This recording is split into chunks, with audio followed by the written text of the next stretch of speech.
अस्सलाम वालेकुम। मेरा नाम ज़हरा अली हज़रत काजी है। मैं हफ्तम जमात में पढ़ती हूँ। मेरी स्कूल का नाम जिला परिषद प्राइमरी उर्दू स्कूल माहौल है।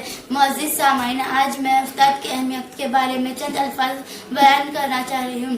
कितनी मोहब्बतों से पहला सबक पढ़ाया, कितनी मोहब्बतों से पहला सबक पढ़ाया। मैं कुछ न जानती थी, सब कुछ मुझे सिखाया। मैं कुछ न जानती थी, सब कुछ मुझे सिखाया। पहुँचा दिया फलक तक उस्ताद ने यहाँ से, पहुँचा दिया फलक तक उस्ताद ने यहाँ से। वाकिफ न थी जरा भी इतने बड़े जहां से, वाकिफ न थी जरा भी इतने बड़े जहां से।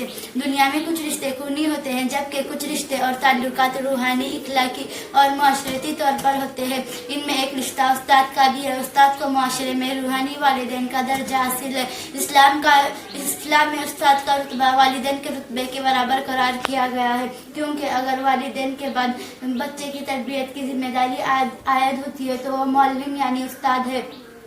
उस्ताद भी मुआशरे के मामार होते हैं। जिस तरह कुम्हार एक मिट्टी के गोले को तराश कर बेहतरीन सी मूर्ति बनाता है, उसी तरह उस्ताद हम जैसे गोले को तराश कर एक बेहतरीन और एक अच्छा इंसान बनाता है। उस्ताद पत्थर को हीरे में बदलने की सलाहियत रखते हैं। वो बारिश की फैज़ से सरसेज व शादाब हो जाते हैं। हमारे मुल्क के साबिक सदर डॉक्टर सर्वपल्ली राधाकृष्णन की पैदाइश 5 सितंबर सन 1888 को तमिलनाडु में हुई।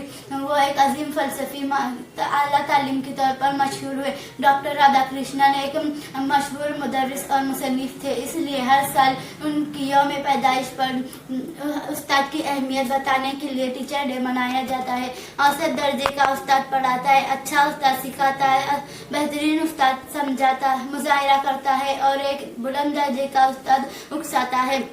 हेलन केलर की उस्तादी का शुमार आखिरी ज़िमरे में होता है। अगर वह हेलन केलर को ना उकसाती तो वह अंधी, बहरी, गूंगी कहाँ दुनिया की बावकारी नाम पा सकती थी। एक अच्छा उस्ताद बच्चों में मौजूद अच्छाइयों को उजागर करता है। नई नस्ल से ताल्लुक तामीर एक उस्ताद की मिसाल एक किसान और बागवान सी है। ये सच है कि उस्ताद के इल्म से वो तुलबा ज़्यादा फ़ायदा उठाते हैं जिनके सीने अदब व एहतराम की नेमत से माला माल हो। इल्म से अमल की तरबियत होती है और अमल से हिकमत हासिल होती है। मुस्तफ़ा कमाल ने अपनी एक तकरीर में बयान किया था कि उस्ताद एक शमा का मानंद है जो अपने शागिर्दों को रोशन मुस्तकबिल के लिए खुद जलता रहता है। हमें एक अच्छी उस्ताद की तलाश रहती है और ये तलाश ख़त्म हो सकती है अगर हर क्लास के बच्चे के लिए टीचर उस्ताद का दिल धड़के। और यही धड़कन हमारी उस्तादी यास्मीन टीचर की है, जो हमें हर वक्त मुसलसल नई मालूमात से रोशनास कराती है। मैं अपनी उस्तादी का तहे दिल से शुक्रिया अदा करूंगी और उनकी बताई हुई हर एक दीनी दुनियाई बातों पर हमेशा अमल करूंगी। इतना कहकर मैं अपनी तकरीर एक शेर के साथ खत्म करती हूँ। गुमनामी के अंधेरे में थी पहचान बना दिया, गुमनामी के अंधेरे में थी पहचान बना दिया। इन्होंने गम से मुझे अनजान बना दिया, इन्होंने गम से मुझे अनजान बना दिया। इनकी मुझ पे ये कैसी मेहरबानी हुई, उनकी मुझ पे ये कैसी मेहरबानी हुई कि मेरे उस्ताद ने मुझे एक अच्छा इंसान बना दिया। अल्लाह हाफिज।